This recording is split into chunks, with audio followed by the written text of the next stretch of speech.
drop, sooner or later I'll get the sequencing right when it comes to what happens, what has to go first, what has to go second to make sure that everything is up and at 'em and running the way that it's supposed to. John here, Jarrett there. It is Soccer Down here for your Friday, and wasting no time getting into the weekend whiparound.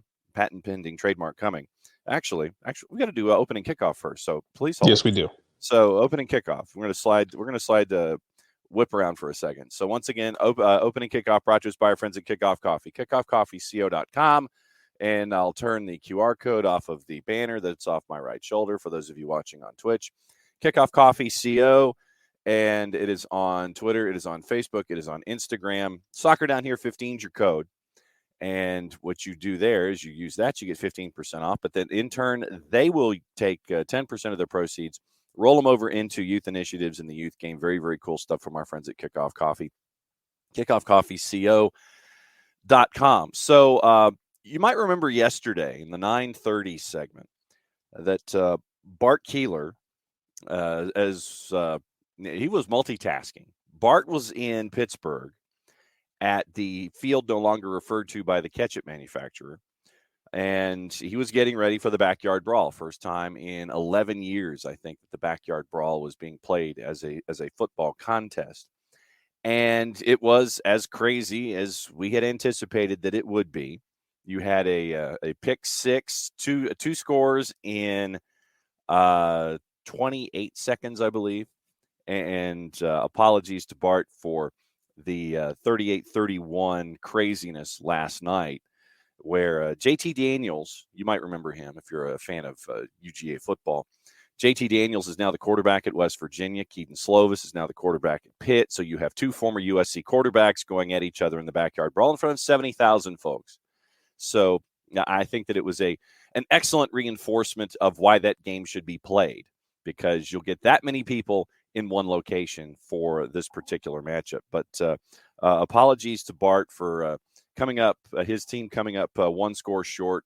There was, I think it was a pass on fourth down that would have been complete if it had been completed, and the replay showed that it wasn't. But it was a fourth down pass.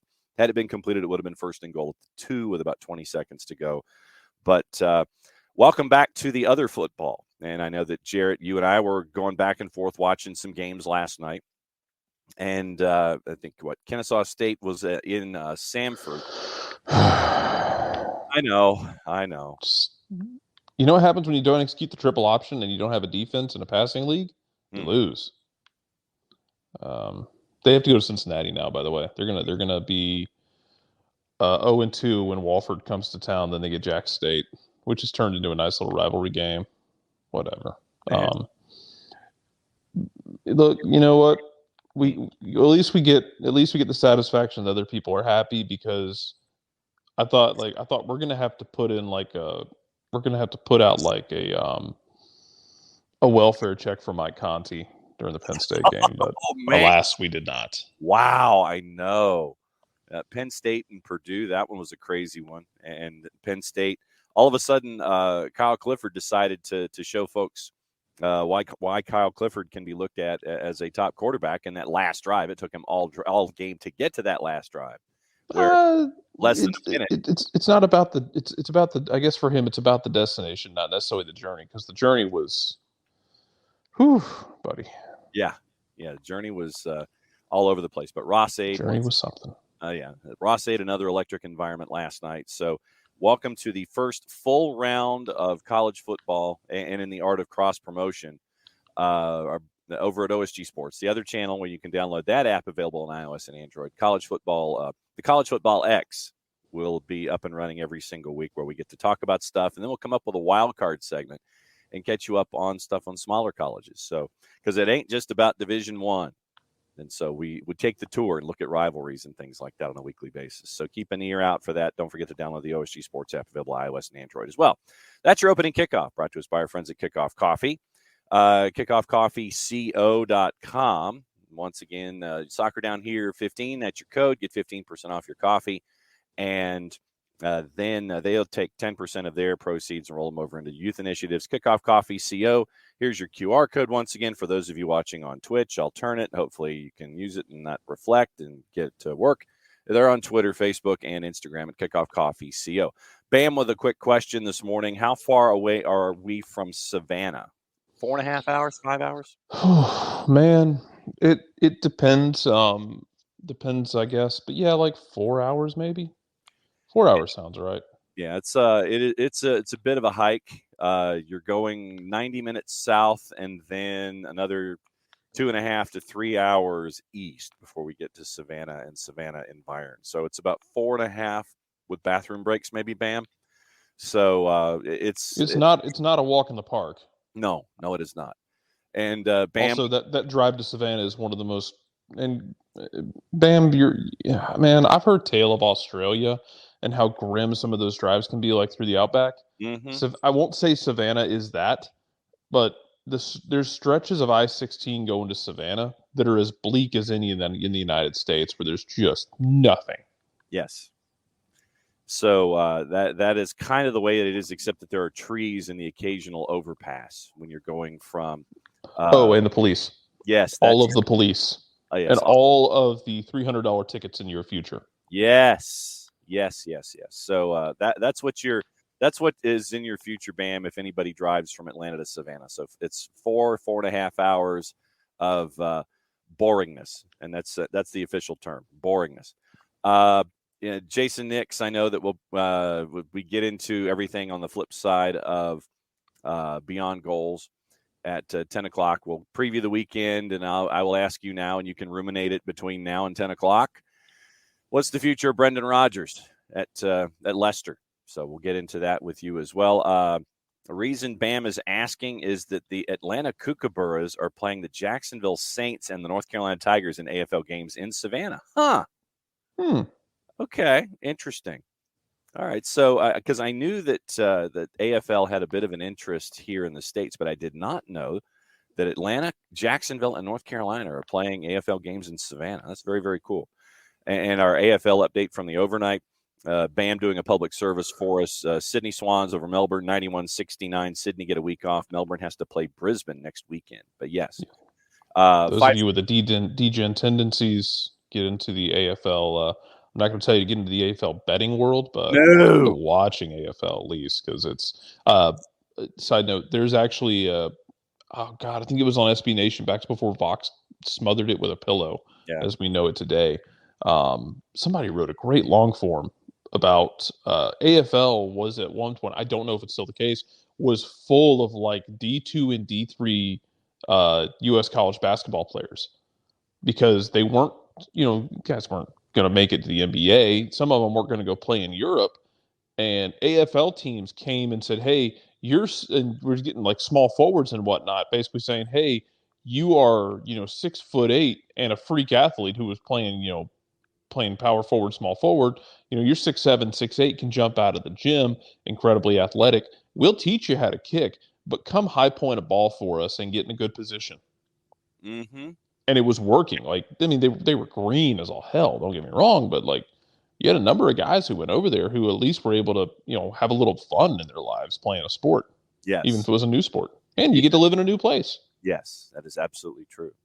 So we'll be keeping an eye on the AFL this weekend. I'm fairly certain that I will be posting a late night pick watching the games on FS2, either late night tonight or late night tomorrow. So that's your public service for our one of the players at Collingwood is an American named Mason Cox, and we'll have to do some digging on the AFL as we get closer to the grand final. So time for the weekend Whiparound, patent pending trademark coming. And we got a lot of games to get to. We'll go through the juice boxes as well. And once again, if there ain't a game worth talking about, then we'll go ahead and skip it. We'll just give you the juice boxes and roll on to the next. So starting things off on Saturday, it's 5 matches on Saturday, and we have 3, 6, 8 on Sunday. And then once again, we've got action in the midweek with the one match with NYC and FC Cincinnati, which really could speak volumes as to what's up with NYC and what's up with FC Cincinnati. By the way, the disciplinary committee did come out yesterday and came out with fines for the clattering of LAFC and Austin, and also Pat Noonan was fined an undisclosed amount for his rant of the ages, the 2.5 minutes that he gave about officiating last time out with Hell is Real. So no real surprises there. But no simulation no simulation fines or anything like that from anything else that we discussed during the week. So here we go. On Saturday, kicks off Minnesota United in Dallas. And Minnesota at 3:30 Eastern is a minus 108. Your draw is a plus 285. FC Dallas is a plus 257. So we'll go ahead and go fun facts. It's the Univision game. So it's a 20-minute pregame, 3:50 kick. Minnesota United unbeaten in 6 straight matches against FC Dallas, winning 4 in a row, including a 2-1 away win on May 22nd. The Loons have won 5 of their 6 home games against Dallas, losing only 1, the only blemish, a 1-0 defeat back in June of 2018. Wednesday, Minnesota United suffered their largest defeat of the season, a 3-0 away loss to RSL. The shutout loss ended a streak of 13 consecutive with a goal, which was the longest such streak in the team's history. FC Dallas has won 1 of its last 7 road games, drawing 3, losing 3, losing its last away match 4-0 at Nashville on the 21st. Dallas hasn't lost consecutive road matches all season, however, last doing so with defeats against Houston and Vancouver last September. What say you, Jarrett Smith? Cincy. Playing Minnesota United and FC Dallas, you're voting for. Oh, sorry. I'm sorry.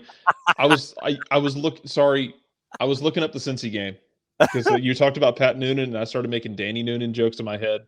As you should. Man, we're off to a great start. I'm sorry. Minnesota, I go. Oh my God. Too.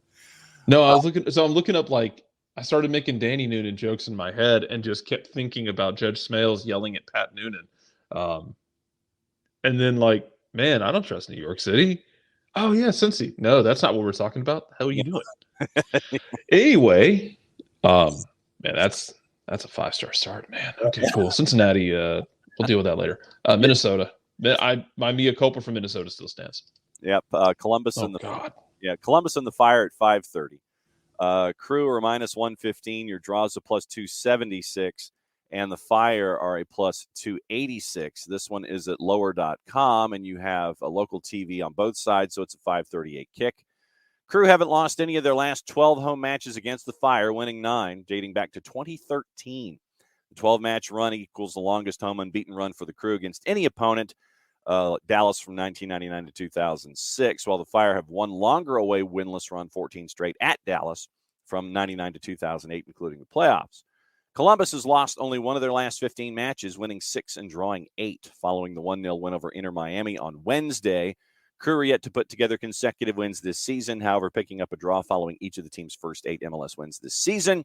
And the Fire were held scoreless for their 3rd consecutive match on Wednesday. Goalless draw with New England since the beginning of the season. Chicago has been shut out in 26 different games, which is 3 more than any other MLS team in that span. What say you, Jarrett Smith?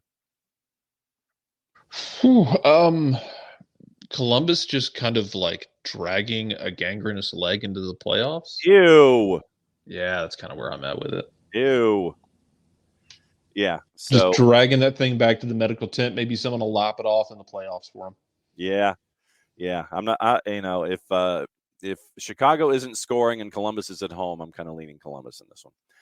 The match of Saturday, I think it's safe to say, are one of the two. It's probably 1A, 1B. Red Bulls hosting Philadelphia at 7 o'clock. And Red Bulls are a plus 140. Draws a plus 249. The Union on the road are a plus 181. This one is local TV both sides for a 7 o'clock kick, which means 7:08. Fun facts. Union are unbeaten in 8 straight matches against the Red Bulls, winning 5, including the playoffs. Longest unbeaten run by either team in the series. The 8-match winless run, New York's longest active against any opponent, as it hasn't gone more than 2 straight without a win against any other MLS team. Red Bulls have won 3 of their last 4. The other one was a draw following the 1-0 win at Montreal on Wednesday. Red Bulls have won consecutive matches for the 4th time this season, though they haven't won 3 in a row since a 4-match run last October. Union have scored 16 goals in their last 3 games, the most ever scored in a 3-match span in MLS history. Philly is the 2nd team in league history to score at least 4 goals in 3 straight games after the Red Bulls in 2012. What say you, Jarrett Smith? I say I'm not going to watch this game unless I decide to hate watch it. And we'll probably watch it in the lead up to the Tuesday game tomorrow night. That is true. Man, Philadelphia, because Philadelphia has genuinely talented players. Despite the dark arts that they may employ on any given day. Give me Philadelphia getting this job done. It's at Red Bull Arena, no less. So Red Bulls can't seem to win at home. Yeah. Red Bulls have struggled at home because teams oftentimes have come in and said, "Yeah, we're not going to carry water for you. You can build it up yourself, and we'll just wait for you to screw it up." Philadelphia will press them when they do that, and this game will have a passing percentage of I don't know, 60% on average. Yeah. It will be ugly, but there will probably be some really cool goals in it, either from just wild 30-yard golazos or someone's going to backheel a scramble into the back of the net. I'm going to hate watch this because the last time these two teams played in the playoffs last year, it was 2 hours of my life that I wanted back that I was never going to get back because the styles make for a really chaotic, ugly situation. Yeah, I think the ball has cooties for a full 90 minutes. I'm going to go draw. 7:30, Cincinnati and Charlotte. Cincinnati's a -128. Your draw is a +288, and Charlotte is a +316. Do we need to go any further?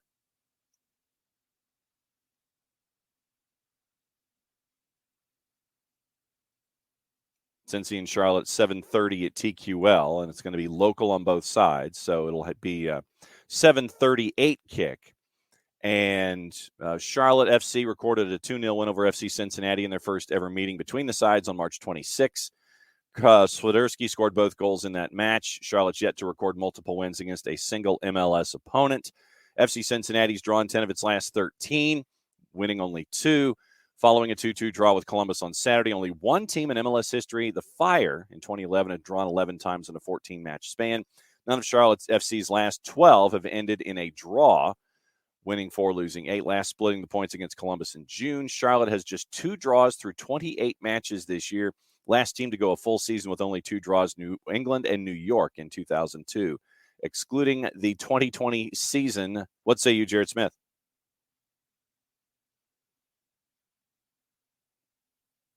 I think Jarrett is stunned. I think we'll go with I've got to go with Cincy here at home at TQL. I think that they'll end up getting full points, but that's just me. And when Jarrett rolls back in, we will get his opinion on that one. We'll go to the next one on the board. The other match of the night, and it's, I guess, MLS After Dusk. Nashville hosting Austin at 8:30.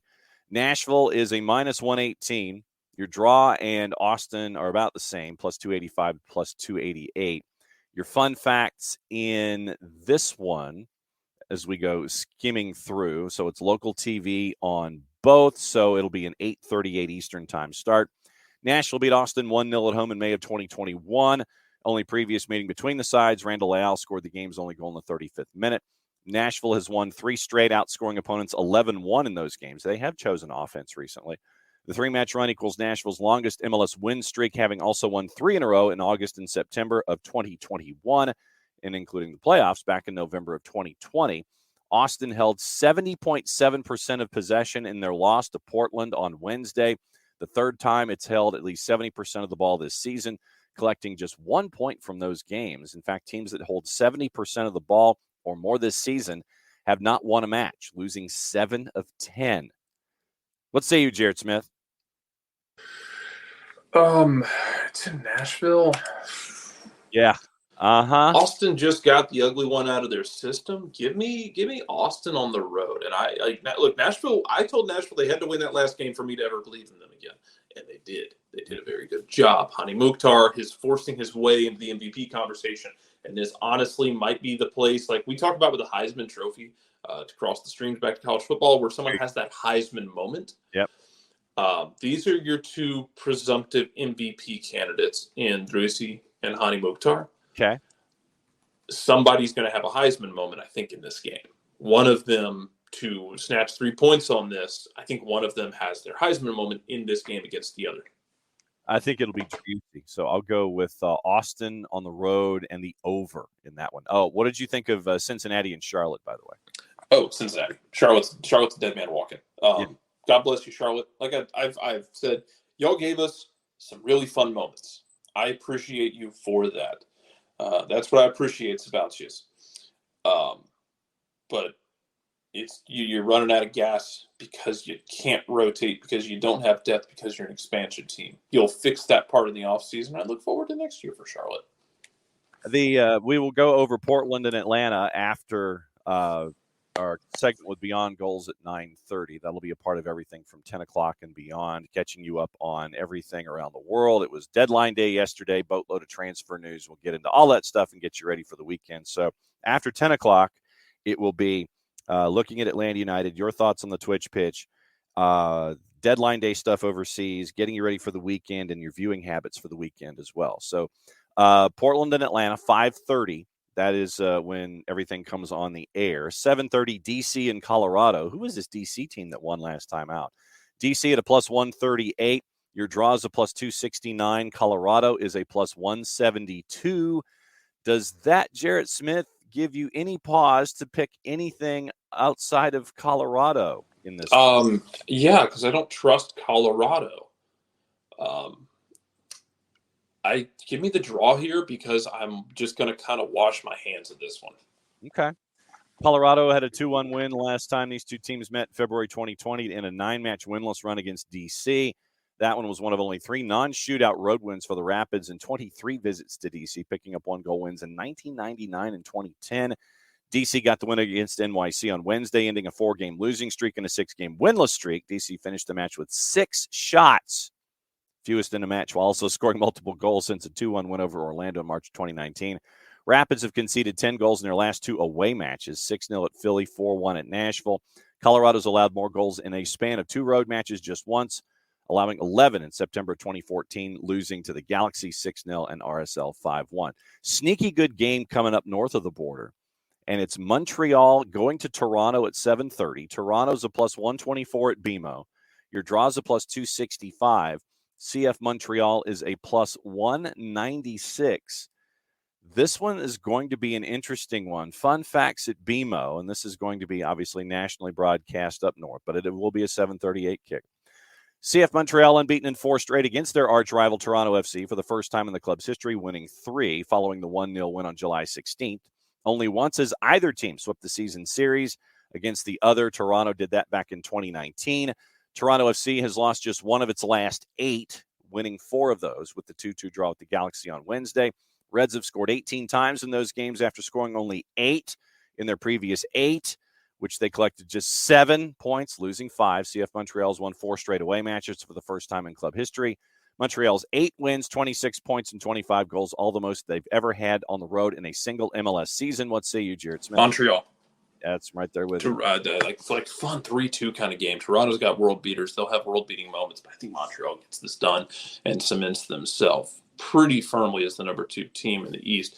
And Jason, because you asked, and yeah, we can hit that real quick. I do sometimes wonder what if Brandon Vasquez was still in Atlanta, but at the same time, Nashville probably wonders the same thing because they're the ones that took him in the expansion draft and flipped him to Cincinnati. Mm-hmm.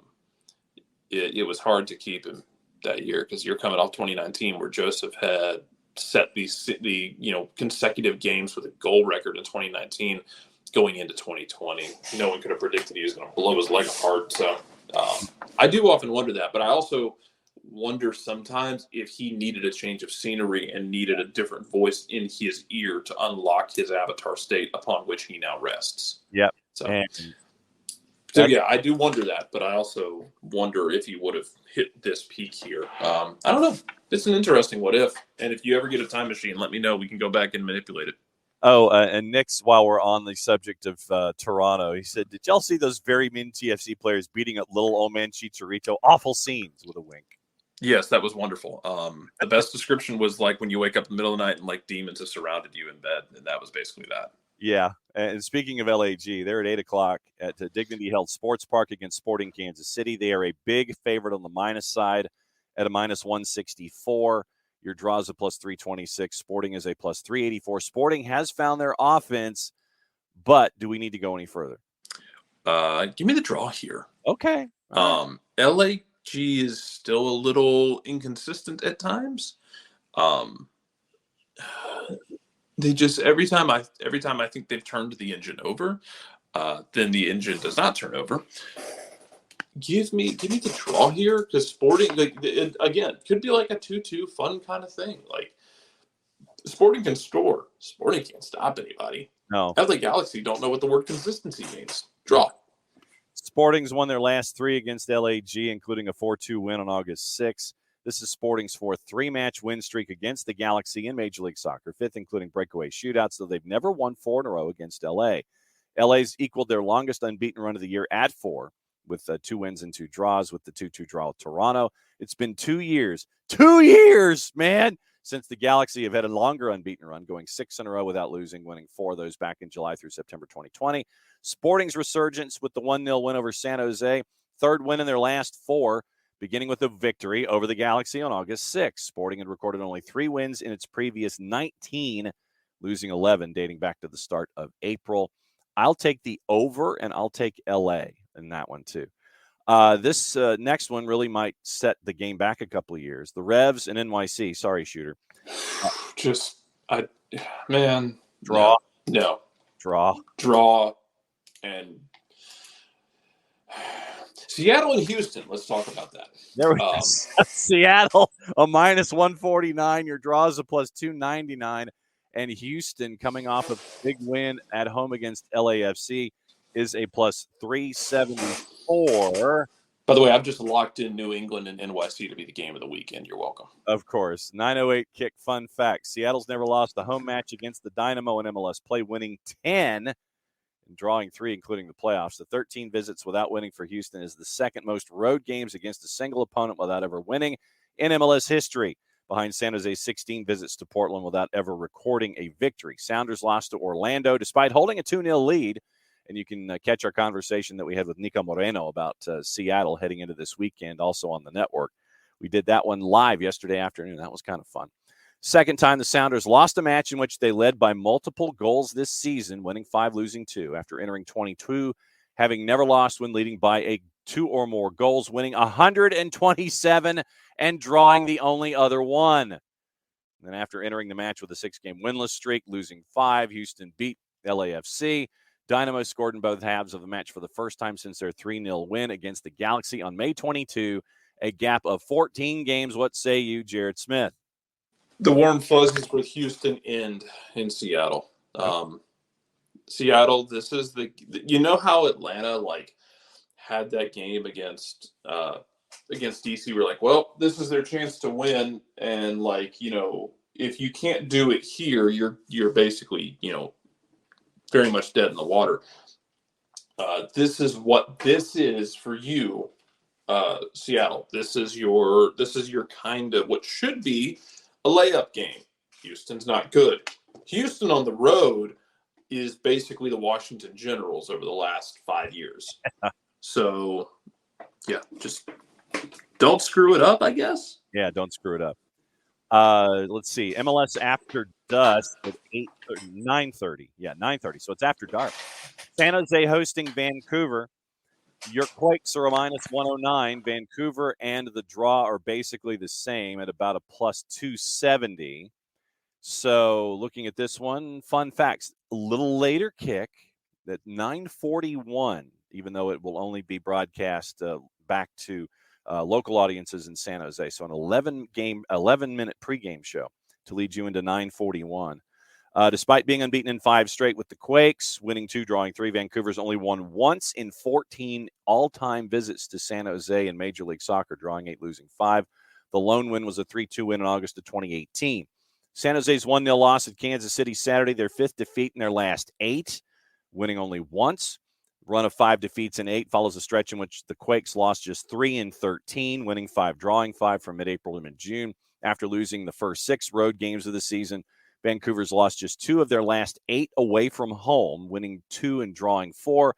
In fact, according to our friends at MLS Soccer, since that run began in late May, only the Crew, 0, Montreal, 1, and Nashville, 1, have fewer road losses than the Whitecaps. What say you, Jarrett Smith? You know what? Do you trust your Quakes more than Vanni Sartini? Check the standings. Western Conference. You know, let's go Vancouver here, because Vancouver's going to try and backdoor into these playoffs, and I'm going to laugh when it's like decision day, and you were sitting here thinking like, oh man, if 3 results go the right way, Vancouver's going to get the 7 seed. Yeah. That involves winning today, because at that point, they have a game in hand on Portland, and they're 5 points back. Okay. All right. So you go Vancouver. I'll go Vancouver, because there is no reason in this madness. Okay. And I'll go draw, and I'll take the over as well. Last game on the weekend, LAFC and RSL. LAFC, big favorite, minus 233. Not necessarily a surprise. Your draw is a plus 375. RSL is a plus 569 right now. I'm going to go ahead and read fun facts, because in discussing this one, Nico was thinking the Visitors. 8-minute pregame show on TV, so it is local on both ends. LA has won 9 of the 11 against RSL, losing 2, including the playoffs, including winning the last 5 in a row. 5 straight defeats to LAFC's RSL's longest losing streak against a single opponent in the club's MLS history.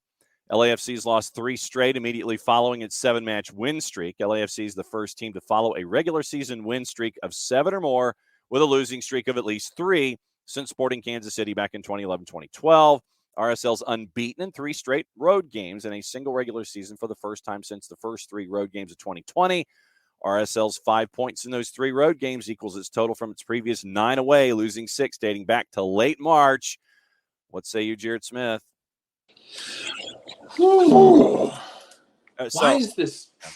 Why am I thinking this much about this? Is it because our entire, we have an entire segment of the Discord that was discussing why is LAFC kind of shaking up a team that was set to win Supporters Shield? It's because Nico has been saying the same thing, and LAFC kind of has the little red light going off above their head. I think this is a place where they can rebound, though. Yeah. It's at home. It's RSL, who's good. But it's Pablo Mastroeni.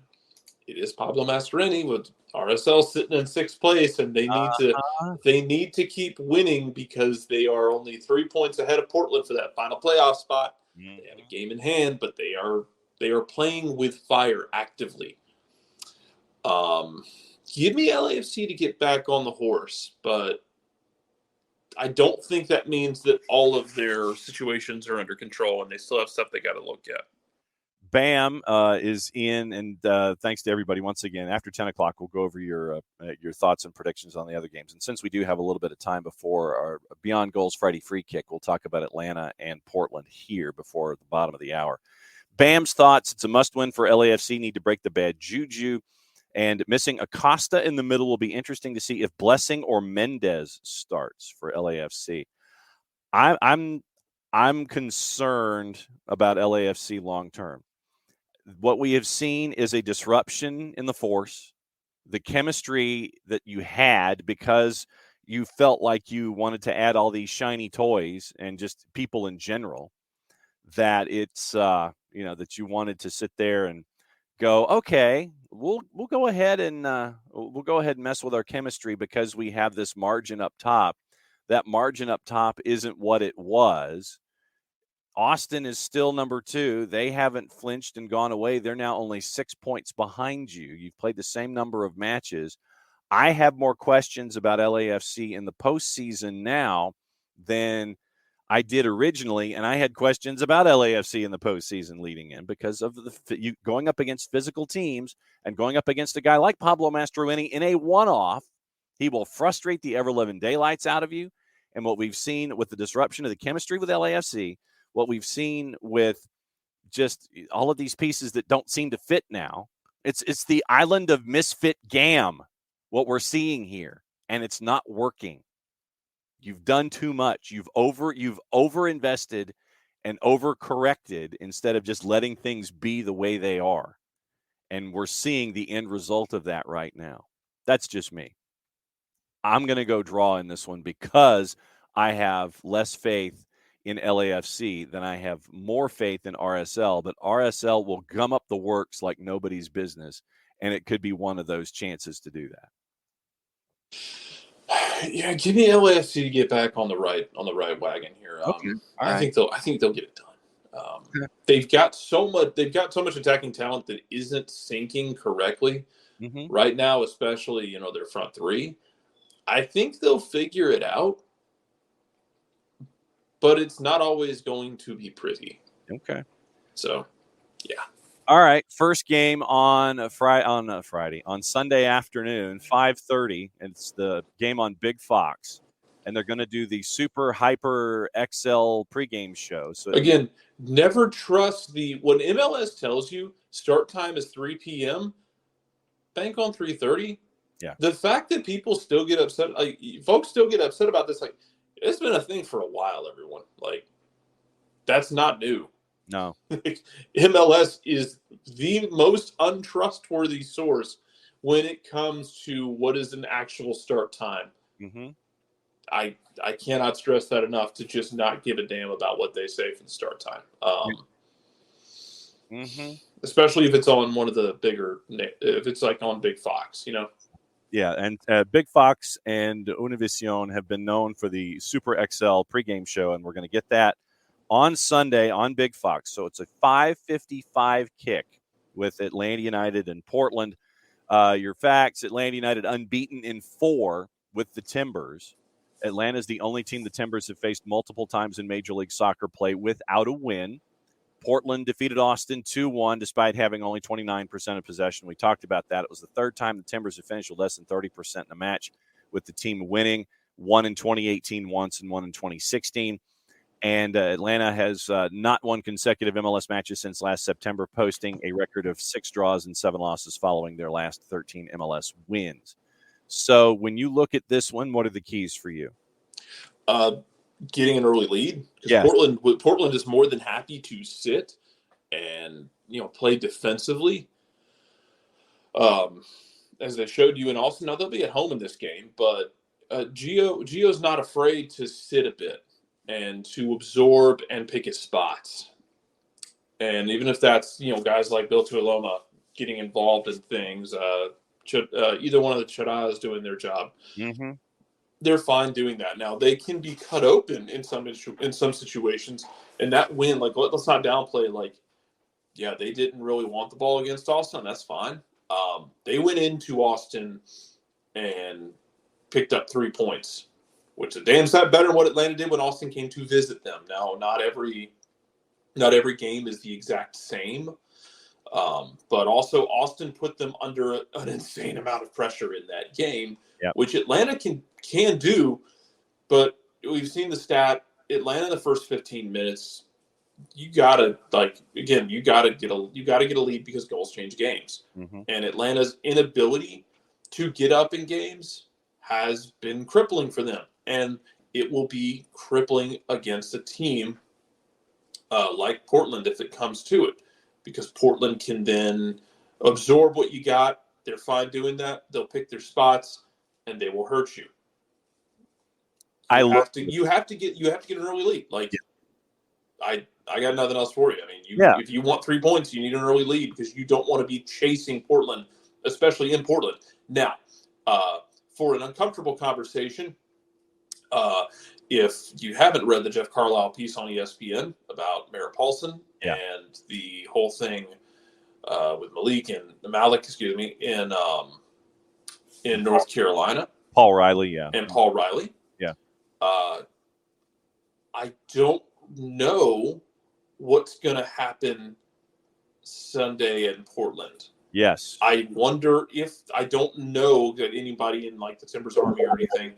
I am wondering if we will get some sort of protest or something. It's not going to be an empty stadium. Don't get me wrong. I'm not calling it that. It's going to be a weird environment. Yeah. And how much of a disruption would that be if it is the environment that you call? I mean, in Portland, you have a veteran team, and we talked about Gio Savarese. Yeah, and that's the thing, is I think that the speed for Atlanta United on that surface can be advantageous going up against the veteran side that has been known to make mistakes at the back. And I would imagine a Mercedes just back in the team. Yeah. And I'm looking at right now this being that third match in a week, and it's all right, you're checking with your physio staff, you're looking at the numbers, you're seeing what what guys can give you and that kind of a thing. But I think that the speed on the wings for Atlanta United can take advantage of the old defense and the old midfield for Portland. But the key is, as you say, you cannot fall behind in this one. And that is, part and parcel to everything here. Can't fall behind, but I think you can take advantage of the surface and the defense with the speed from Atlanta United, especially on the wings. And I will be intrigued to see what the lineup looks like with Amar Sejdic back in the lineup. I would anticipate for Atlanta United going up against Portland in a game you've got to have. Got to have it. I long for the moments of front to boards. Not necessarily the idea of you want to be defensive, but you want to be pragmatic about, okay, we got the lead. All right, we're going to maintain this lead, especially in the few minutes after you get a lead. Make sure that you're hanging on to it and make sure you're managing the game. Something this team has struggled with. So get the lead and maintain it and manage the emotion of it. That's all I got for you, man. All right, so you kind of alluded to it a little bit. It's not the only game going on Saturday. We talked about Saturday, but the Wonder Twins are back at it at the Fraction on Saturday night. Because I believe that you and I are paired together. I believe so, but I'm not 100%. I'm pretty sure we are. Yeah, I haven't seen the press release. But yes, the FC Tulsa's coming to town. Yeah, FC Tulsa. Donovan Ricketts, the interim head coach, and there was an appointment made where FC Tulsa is now going to go into 2023. They have made the announcement for their new coach to take over everything, and so it was, it was an announcement that was made earlier this week that they have their new head coach, and so we'll talk about that a little bit. And we'll talk about all the other stuff that's going on. But FC Tulsa has a new head coach, not taking over until the 2020, after this season is over. So Donovan Ricketts will be the coach for FC Tulsa for the remainder of the season. So it's once again, it was a point where the Michael Encian, they got off to a rough start. Encian was dismissed. They brought in Donovan Ricketts. They've kind of calmed things down, but USL Championship, it's at the Fraction. It'll be the two of us going on once again 7:30 and looking at the standings in the Eastern Conference really quickly. Tulsa 8 points out of a playoff spot right now. They are in 8th. They've won 3 of their last 4, so it'll obviously be a test for Jack Collison and the Twos. But big announcement out of FC Tulsa. They do have their new head coach, but we'll start at the beginning of the 23 season, not with the remaining matches here this season. So it'll be cool to work again for FC Tulsa and Atlanta United 2 tomorrow. And so I believe you turn into a pumpkin, sir. Yeah. Yep. Bye.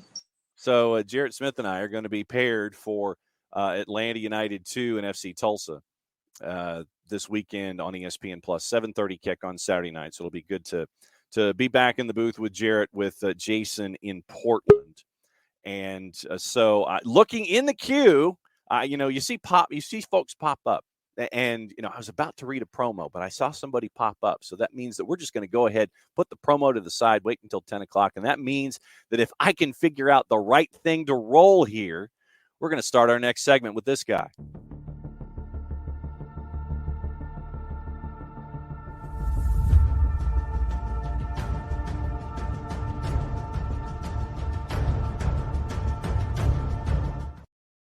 This guy, Greg Garza, been a very busy man the last couple of weeks, and so Cap pulled the double. Michael Parker's pulled the double, and now it is time where we welcome in for the Friday Free Kick, Greg Garza and our friends at Beyond Goals Mentoring. Greg, what is up? How you doing, man? Everything's good. How about yourself? Okay, now this is where the multitasking happens. Traditionally, with that third man in, you get the typing done. So it's so I'm working on Twitter as we're talking. And yes, this is a bit of a filibuster, and I apologize for people having to see my forehead here and the high crown and see now I'm typing. I'm still typing. I wish I could type faster and more legible and our friends at BG Mentoring. And by the way, I'm glad that you got what I sent you in the mail. I did. And it's probably a bit of a breezy read. And I sent, by the way, breaking the fourth wall, I sent Greg book 6, Noble Strong Lessons in Destiny, because Greg is a guy that likes to read and the whole authoring thing. And so I sent Greg my last book. And so when you've got moments, go ahead and file it in and add it to your stacks, because it was a labor of love for me to put together. And you know what high school football means to the state of Texas, and it means the same here in the state of Georgia. And I figured, yes, I will send Greg a copy of my latest book. And so it made it there. Greg showed me the photo once he opened the envelope, and like I said, add it to your stacks, and may it sit in your bookcase on your bedside and be a wealth of reading for you. It's on my coffee table right now. So coffee table book, awesome. Yep. All right, so you were busy last week. What were you doing?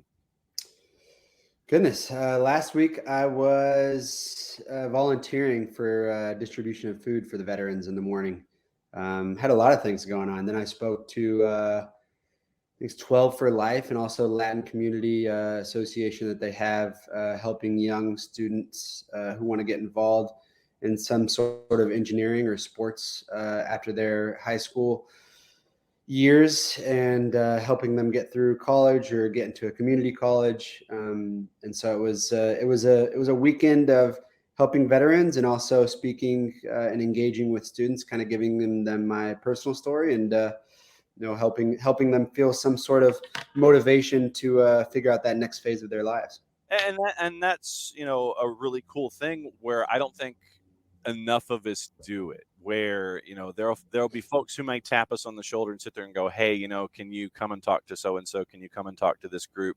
I think that it's something, sadly, that is not as active in all of our minds and all of our brains these days. I don't think a lot of us give back as much as we used to. So when you are in those environments and you get to see the warmth and the emotion and the reception that you get, what's it like to be able to give back in those kinds of situations? I think, me personally, and understanding all of us who were able to have that platform, right? I think having a career within sports allows you to have a platform to serve as a good role model for those who are around you. And sometimes it gives you a bigger platform to do so, because I think within sports, and when you are someone that's looked up to by a lot of kids and by a lot of younger generation people, you hold that platform to serve as the greatest role model that you can be. And I think within my career, I always use that benefit to the best of my ability, to get involved in the community as much as possible, and always serve as that role model for a lot of kids that are within that next generation, because they will listen to you, and they might listen to you more than they might listen to their parents. So and that's obviously the ultimate goal of Beyond Goals Mentoring, as well as having an extra ear, or having an extra voice in your ear can be something that can truly be impactful for a lot of these younger generation kids, and understanding certain responsibilities or ways to hold themselves accountable. And that's what I'm most passionate about. When you give this message to your mentees, how much feedback do you get from them about that next step, that next stage, and that next step from them, where they in turn are giving back and giving time? Do you see that rubbing off on your mentees, and do you get the feedback from them as well? It's such a huge cycle. Yeah, of course. I think one thing that's so interesting you said that, because one of the things we've really been hitting on is just serving as that role model, right? No matter how old you are, no matter how much older people are going to be whom you work with one day, you always have to serve as that good role model. And I think, Michael always gives a great story, and I give a great story as well. As Michael's story was when he was at Wake Forest, or, he had no idea some of his teammates were watching him closely. Or I think he has a teammate that said wanted to run exactly like him, right? And jog exactly like him. I don't know if you've ever seen Parkey's run, but yeah, I don't know if I'd want to choose that. No, I'm just kidding. But he's got that ironing board down the jersey, man. He's just like me. He's got the shoulder straps so tight that we're almost like the little raptors running on the field because we can't move our shoulders. But I think it's so interesting that the people who are around you are watching you closely every move that you make, and that's something he never realized, but understood that that was such a great leadership quality of leading by action and leading by example. And I think the same goes to me. I think whenever I was right after the 2017 World Cup, I got called into an under-20 camp, and I was by far the youngest one there.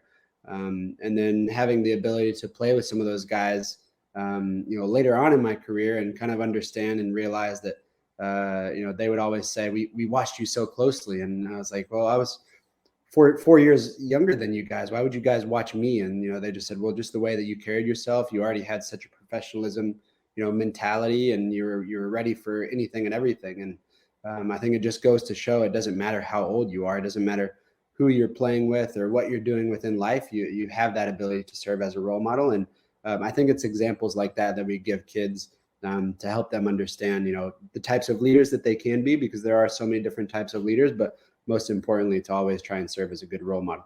And at the same time, though, you can lead in different ways. I mean, you've got the loud, boisterous, guy who's going to point fingers, and it's going to be, barking orders and doing this and doing this and doing this.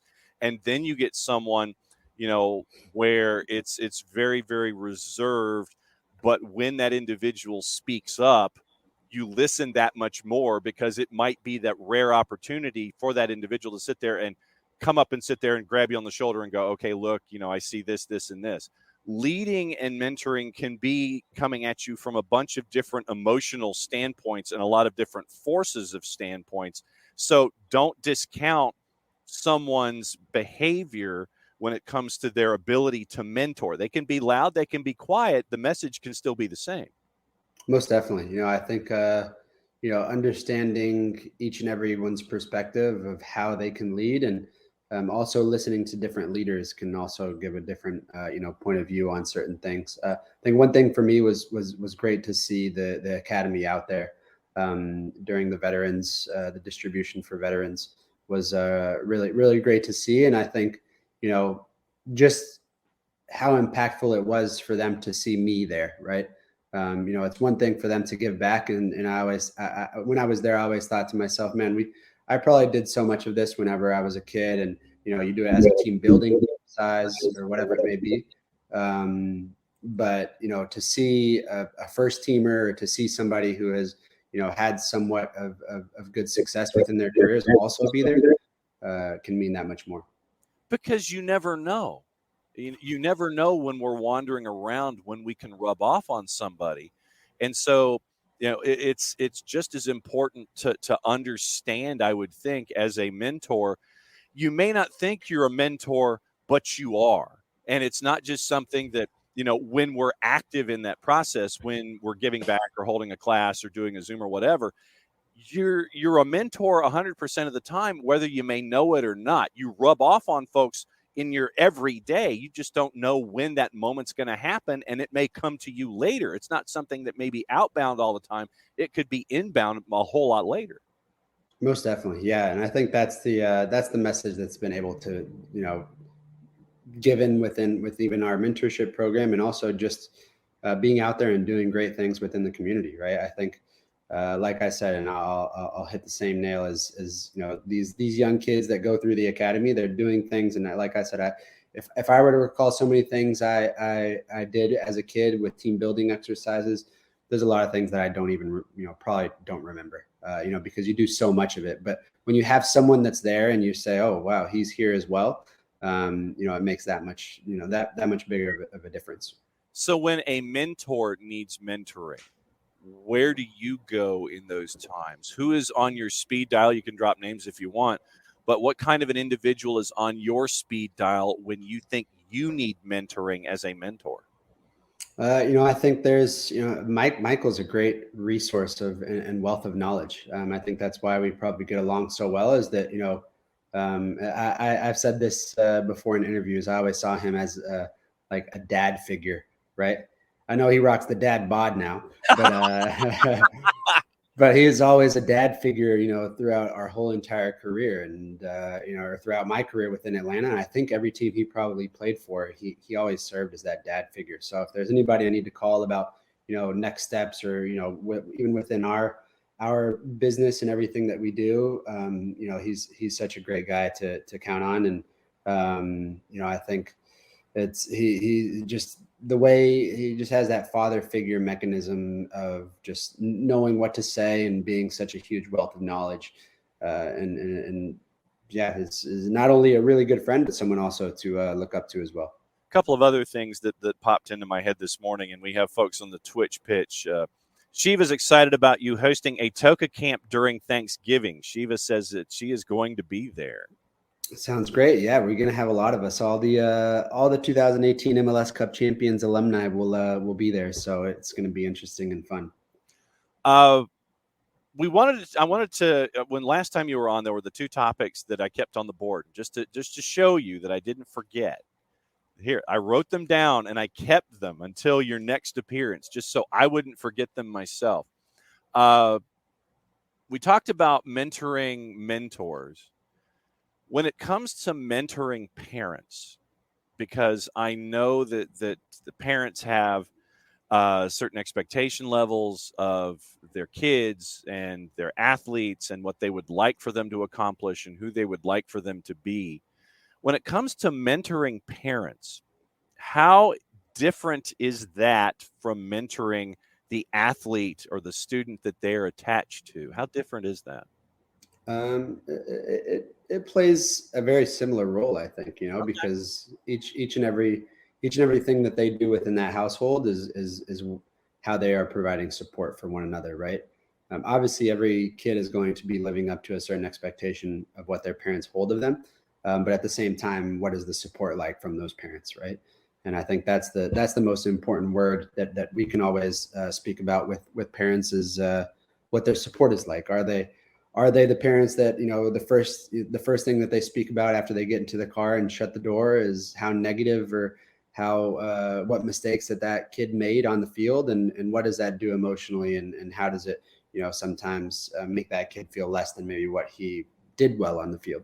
And so I think it is helping them also understand, and it's really interesting. There's a lot of kids that, you always ask, even when they're with their parents, and you always ask them, what's the first thing you guys speak about when you guys get into the car after a game? And let's say it's an okay and mediocre game that you play, and it's always negative. There's never anything positive, right? You may have lost the game, but it's because you didn't do this or because you didn't do that. And I think helping them understand that, there are going to be games like that all the time, and helping the parents understand that there are going to be games like that. And that, even though they want their son or their daughter to be perfect, it's not always going to happen. And trying to help, a positive atmosphere and a positive environment for them is something that allows that kid to feel confidence throughout the rest of the week. I think even with me personally, it's if I finished a game that was a mediocre game and the only thing I thought about was negative moments that I had within the game, well, I was probably screwing myself up for the rest of that week, because those are the only things that I would focus on, rather than, even if I did have a mediocre game, I'd try and figure out and still dive into those positive moments that I had on the field, so I can continue to focus on those. And obviously within our subconscious, we know what we messed up on, right? I always tell kids, and I always tell parents as well, the one thing that I hated the most after playing was doing video sessions the next day, because I know my mistakes were going to be exposed, right? Yeah. But you still had to have that open mind and understanding those moments, and know that person that you're going to be listening to, which in this case was Tata or other teams that I played for, you had to have an open mind that all of those things were to teach and give you lessons and experiences that you could learn from. But still, for myself, I still had to think about the positive moments rather than those mistakes that I had, because that's what kept me going throughout that week, to have a positive mindset for the next game. How long did it take you to get to that point to where we're not focusing on the negative? I mean, I got to a point in my career where I would give myself 30 seconds in the car on the drive home, off the air. You're in the car, you're by yourself.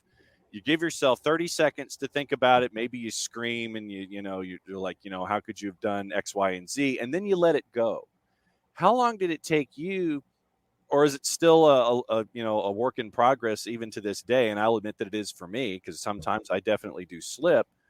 How long did it take you to just sit there and understand that, yes, I've done some, I did, negative things, or I feel, less than stellar about my performance? How long did it take you to get past all of that and just understand that it's done, got to put it away, and now it's time to move forward? I think you learn as a player, with experience, right? I think that's the most important word that you can use is gaining that experience as you're making those mistakes. I love to take into consideration, or I put into account, Miles Robinson, right? Whenever he first started to get a lot of minutes and, started to understand different responsibilities, there were some costly mistakes that were made, right? And I think over time he started to gain that experience and understand, okay, cannot dwell on those mistakes, but just continuously get better and recover from all of them that were made. And then that's what obviously made him into that such consistent player that he was, that we saw for so long. Within the national team, within Atlanta United, and I'm sure once he's back, he'll go through that process once again of getting back to that same level that he was at. But I think that as a player, I think I use myself as also an example, is that when you are young and you are creating and making these mistakes within games, understanding how to turn that page as quickly as possible and focus on that next opportunity, because that next opportunity can be one that can change the game, right? And I think that's the what you always have to focus on, is understanding always that next opportunity, not dwelling and focusing on the last mistake, and understanding that next opportunity can be one that can essentially be a huge game changer. Because it seems like dwelling on a mistake, I mean, I think it's our human nature, because we don't want to let those around us down. We don't want to let ourselves down. We don't want to let our teammates down. And we don't want to let those who look at us or look up to us down. I mean, at times it seems almost daunting to do something like that, to let something go. And it seems like it takes a lot of work to get to that point for a task that we know at times it's like you've got to understand that we make mistakes and we're human and all this kind of stuff. It just seems like it's daunting at times, especially in this day and age, to have the strength, the inner strength, to let that kind of stuff go and continue to build forward. Are you seeing that too? Yeah, of course. I think, it's these days, looking at the youth and seeing them as players and as people have a really hard time to get over things, right? I always like to use the example as, kids are much more emotional these days than we were back in the day. And I don't know if it's just been, environmental change of the way that certain coaches are. I don't know. It's when I was a kid, it was you were meant to be built tough, right? Yeah. And some I think dirt on it. Yeah, exactly. And I think it helps you in a lot of ways, but there's only a certain amount of kids that were probably able to really take those blows at time in training. And nowadays you have to be very careful in how you speak to children, and how you speak to kids, and how you speak to teenagers. And at the same time, there's got to be a certain level of balance to where you can still create toughness within those kids, but also understand that each and every one of those individuals will take constructive criticism in a certain way, right? So it's and now seeing so many youth players, they're much more emotional than we were in the past, right? They dwell on things. They dwell on one mistake, and it allows them just to completely shut off for the rest of the game. So it's helping them get through those mistakes, helping them get through those moments, and find that confidence within themselves right after that mistake is made. Greg Garza, Beyond Goals Mentoring, hanging out with us for the Friday Free Kick till the top of the hour, exploring everything that pops into our collective brains on a weekly basis. It's Greg and Michael doing some fantastic work with Beyond Goals Mentoring. So the other topic that's on this sheet of paper that I've kept, warrior mentality, and that kind of goes into what we've been discussing this morning. Developing that mentality as a warrior, tuning out the mistakes, blending itself, and working your way forward. When you're discussing warrior mentality with your mentees, how do you break it down by looking backward at mistakes, tuning that out, working forward, being successful in a group, all of those kinds of things. When warrior mentality comes up with your mentees, how do you address it? I usually like to show a captain that I had who I played with in Tijuana for 5 years. I show a video of him when he played, and it's funny because I use a scouting report website that I used to use whenever I was a player in Mexico. Don't tell them I still have the login, but I always, and you can find any given player, I can go back and look at all my mistakes. I can go back and look at all my great plays within my career, the passes made, within the first third of the pitch, within the second third, within the final third. And you can look at everything. Everything is just divided up into understanding what type of player you are facing. And I used to do that all the time whenever I played there, because I would watch the right wing, right? And I would watch all of his videos. I would watch his successful dribbles. I would watch his unsuccessful dribbles. And I would start to notice things, some patterns, right? The night before I would play him, and it would help me so much. But this player in particular, his name is Javier Gandolfi. And, one of the best captains I also had, probably besides Parkey. But just this guy left his soul out on the field every single game. It didn't matter if it was a friendly game, didn't matter if we were doing rondos within training, didn't matter, whatever it may have been.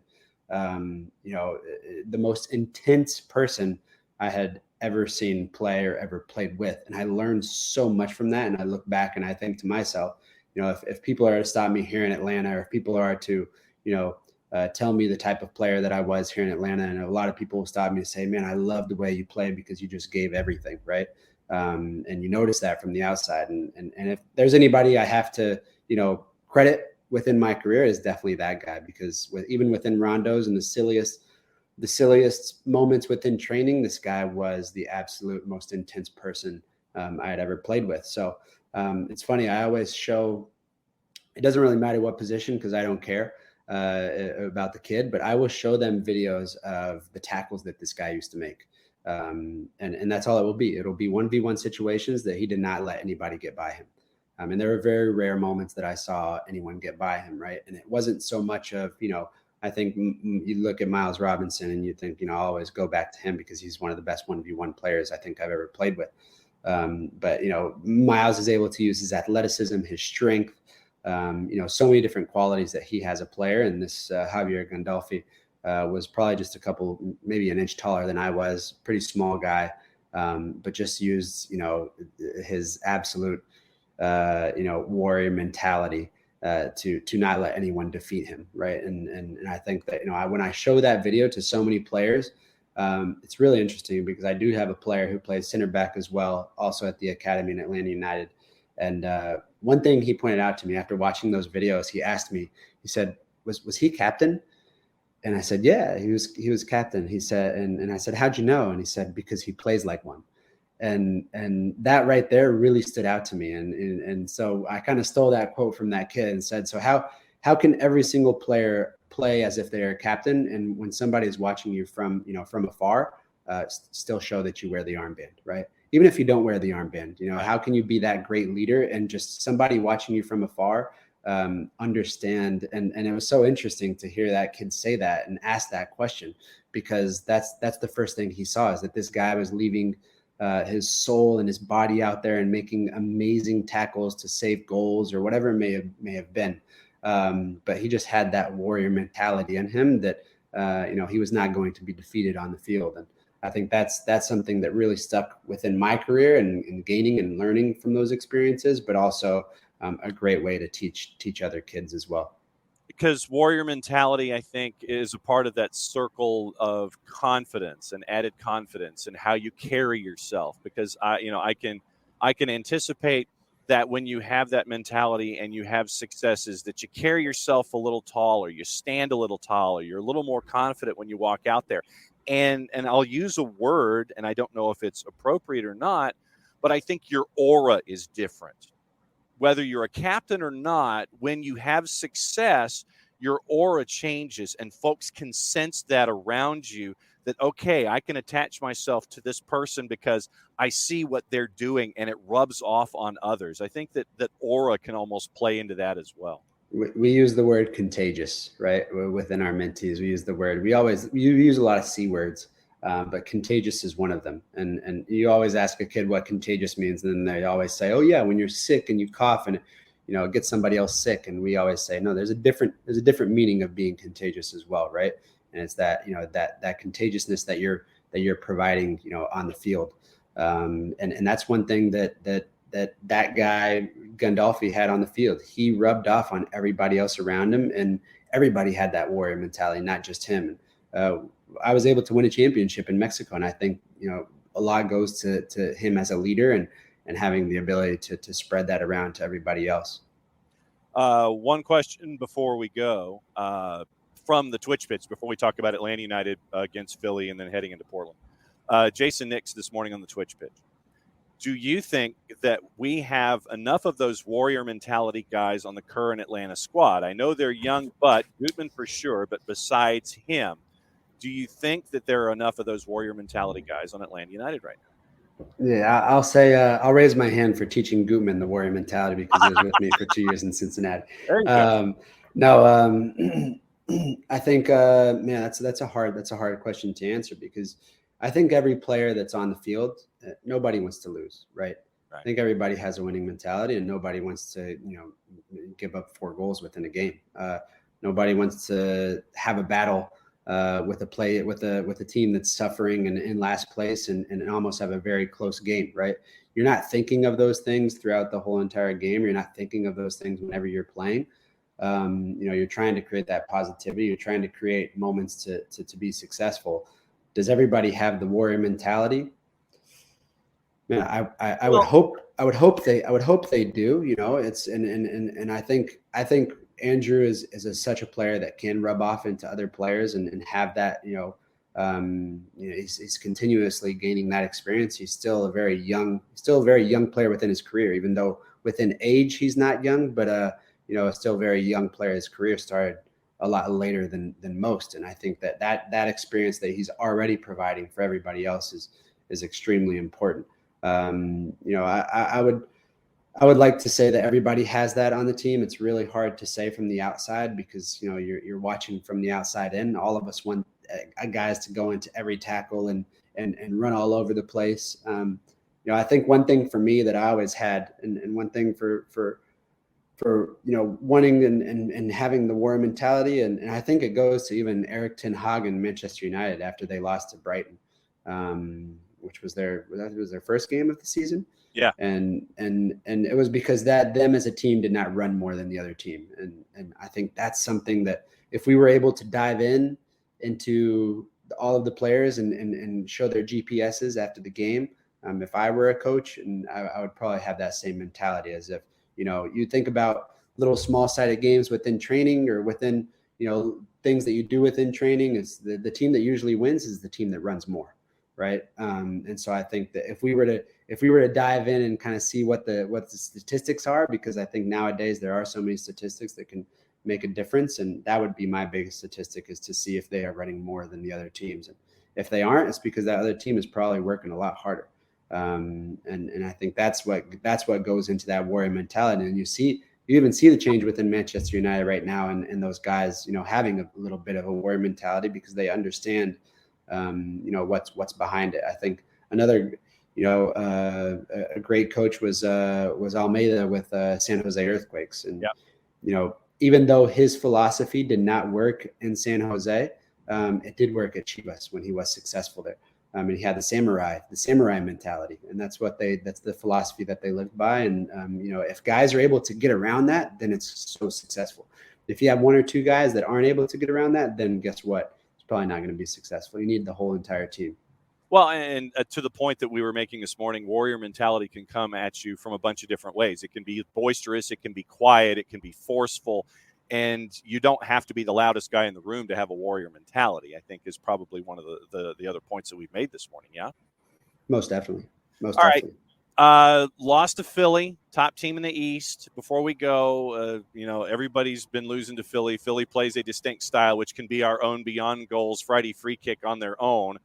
And now they're heading to Portland, and it's another one of those where you started midweek 4 points out of a playoff spot. You're now 3 points out of a playoff spot because of everything around you. Portland is a tough environment. It is an old team. It is turf. And I was talking with Jarrett in the first hour. I think that the speed that Atlanta has on the wings can take advantage of that back line in the midfield on the road. Most definitely. I think I watched Portland's last game as well. And I think there are some vulnerable moments that you can take advantage of within their field. And but then again, it's dealing with the atmosphere and understanding how to play within that environment, right? It can be a very hostile environment to play in with the fans that they have, and it's a tough place to play. So I hope they do well with it. All right, what's the latest with Beyond Goals? What are you up to these days before we catch up next? Everything's great. We are into the nonprofit side of things, and that's been our next project. So just really focusing on helping different communities within Atlanta and helping guide kids in so many different ways. So that's been our next project. Greg, as always, great to catch up with you, my friend, and thanks for hanging out with us for the Friday Free Kick. Have a fantastic weekend. We will catch up with you next time, and I love that we are able to take topics and kind of go and build them out a little bit as we do here every Friday that you and Park here with us. Thanks for hanging out for the Friday. Sounds good. Thank you for having me, man. Take care. Be good. Greg Garza hanging out with us on the Friday Free Kick, and it's great for Greg to hang out and be able to see what's going on with Greg and Michael Parkhurst every single week here on the Friday Free Kick on SDH. Okay, now that segment is over, since I didn't have time to do it before Greg came in, time to catch up with our friends from Eliminize Service. Time to read a promo. For odor-free, clean, fresh air, one place you need to go. It's Eliminize Service, deodorizing enclosed spaces like houses, apartments, and condos. Eliminize has created a customized solution that eliminizes all organic odors, including those like pet cigarettes and food. Realtors and property managers use the Eliminize service for selling or renting their homes that much faster. It's a turnkey process. It makes it easy to work with realtors and property managers, kind of the environment, offering a green way to get rid of odors without any kind of toxic residue whatsoever, different than Febreze or our other masking agents that we have either under the sink or in the cabinet, because when you reach under the sink or out of the cabinet, spray it in the air, that's all they're doing. They're masking the odors. They're not attacking the issue like Eliminize does with their proven scientific formula all the way down to the molecule. Pricing easy, one of two ways, either cubic feet or parts per million, to come up with a price that's affordable for you, offering results in 24 hours or less. Go to the website and let them know that you would like their assistance. Eliminize.com, but do us a favor. After the .com, go /Atlanta. And that way they'll know what part of the world that you are asking them from to attack the problem. So it's Eliminize.com /Atlanta, ELIMINIZE.com/Atlanta, Eliminize.com/Atlanta for odor-free, clean, fresh air, proud sponsors of everything SDH. So let's run around the world, and then we'll finish up with all of your comments. And thanks for everybody being in there, everybody being in the Twitch pitch this morning, hanging out with us. And so, like I said, we'll go over your comments at the tail of the show. But it was a very, very busy window in deadline day. And for those of you that have cable television or on Twitter were able to watch what's going on overseas, Premier League spending passed the £2 billion mark on deadline day, racing to make additions to squads. So obviously the Big Six, or the Pick Seven, and whatever you want to phrase it, Manchester City to Manchester United, every one of the Big Six surpassed £100 million for their money spent. Chelsea and United managed it twice over. Chelsea invested £278 million, United £227 million. Spending continued right up until deadline day when Manchester United spent $87 million to bring in Antony, and to be followed eventually by Chelsea's kind of exchange deal for Pierre-Emerick Aubameyang from Barcelona. Liverpool brought in £85 million with Darwin Núñez, Haaland's arrival. You've got that. Gabriel Jesus moves to Arsenal, kind of recapping everything here. And so Manchester United, let's look at the grades. And it was interesting that it was analyzed this way. So really quickly, let's go through the grades that were given across the board. Arsenal was given an A. Inns, Jesus Zinchenko, and Fabio Vieira from Porto. On the board, Villa was given a B-. Kamara on a free. Dendoncker late. Coutinho, Diego Carlos. So what does Aston Villa do with it? We'll look up in a sec. Bournemouth only brought in Marcus Tavernier, Ryan Fredericks, and Marcus Senesi from Feyenoord. They got an F. And Scott Parker obviously fired for what he was said, or sacked for what he said in the post-match press conference after losing 9-0. Brentford got a B+, bringing in Aaron Hickey, Keane Lewis Potter late from Hull, and Damsgaard from Sampdoria, even though they did lose Christian Eriksen. Brighton got a C+, bringing in Levi Caldwell on loan, Estupinian from Villarreal, and Billy Gilmore late. I give Brighton credit for the Happy Gilmore reference, the golf course reference on the announcement on Twitter. Chelsea, just on bulk, got an A. Sterling, Fofana, Cucurella, Aubameyang. Aubameyang's final number was £10.3 million. Crystal Palace got a C. Didn't do a whole lot. Doucouré, Richards, undisclosed, and Sam Johnston on a free from West Brom. They did get rid of Christian Benteke to DC United. Everton got a B-, bringing in Tarkovsky, McNeil, Mopé, and Idrissa Gueye from PSG. That one late is hopefully designed to help at £8 million. Fulham got a B. Leno, Pereira, Issa Diop from West Ham, Kurzawa on loan, and Dan James on loan. You've got Leeds. Leeds got an A. Tyler Adams, Brendan Aronson, Luis Sinisterra, who scored last time out. And then the late pick, which Nick was very, very high on, Wilfried Gnonto from Zurich for an undisclosed fee. A lot of folks really dig that one. Ask Nick about Gnonto and what he can help Leeds out with. Leicester gets Leicester for me gets an F, bringing in Wout Weiss from Reims and losing Fofana. And it's still only cleared $8 million because you could only spend a third of that 70. So bringing in Weiss for 15, you still had $8 million to play with. Liverpool, Nunez, Carvalho, Mello. You get a B- for that, even though you brought in folks. Manchester City obviously gets an A. Holland, Calvin Phillips, Sergio Gomez, and Manuel Akanji from Borussia Dortmund late for 15. United, Anthony Casemiro and Lisandro Martinez. They got an A-. Newcastle, Isak, Target, Nick Pope, and Sven Botman. They got an A- as well. Leicester's definitely an F, Nick. Nottingham Forest, I don't think it was 21 players. They did clear 20. They signed 21 players.